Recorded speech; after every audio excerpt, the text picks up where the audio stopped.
रात के 12 बजे होंगे। चांद बादलों के पीछे छुपा था और चारों तरफ अंधेरा घना हो चुका था। गांव कुल्हरिया की कच्ची पगडंडी पर राहुल अपने बाइक से गुजर रहा था।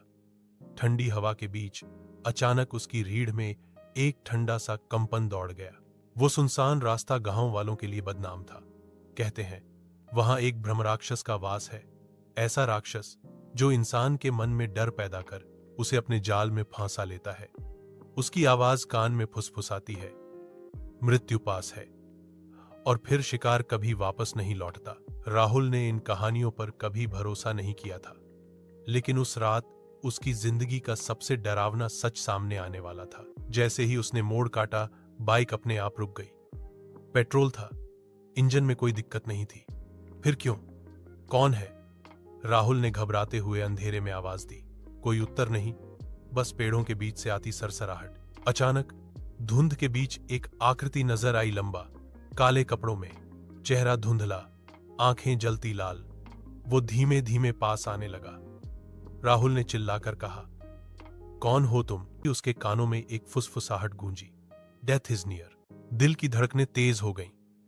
राहुल ने बाइक स्टार्ट करने की कोशिश की, पर इंजन ने जवाब दे दिया। वह दौड़ने लगा, लेकिन पैर जैसे जमीन में धंस गए हों। अचानक वो आकृति उसके सामने आकर खड़ी हो गई।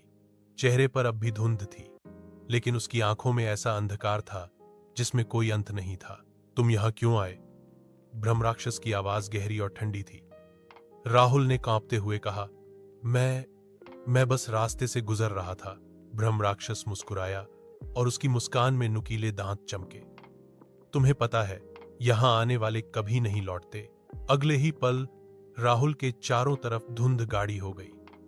उसके कानों में बच्चों की चीख, औरतों के रोने की आवाजें और लोहे के घिसने की खटखटाहट भर गईं। उसने देखा, धरती पर असंख्य हाथ निकलकर उसे पकड़ने की कोशिश कर रहे थे। राहुल पूरी ताकत से भागा, लेकिन रास्ता बदल चुका था। जहां कल पगडंडी थी, वहां अब एक सूखा कुआं था, और उस कुएं के भीतर अनगिनत आंखें उसे घूर रही थीं।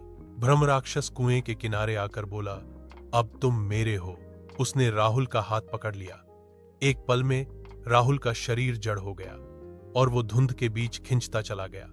आखिरी बार उसकी आंखों में डर और कानों में वही आवाज गूंज रही थी, डेथ इज नियर। अगली सुबह गांव वालों को राहुल की बाइक तो मिली, पर राहुल का कोई पता नहीं चला।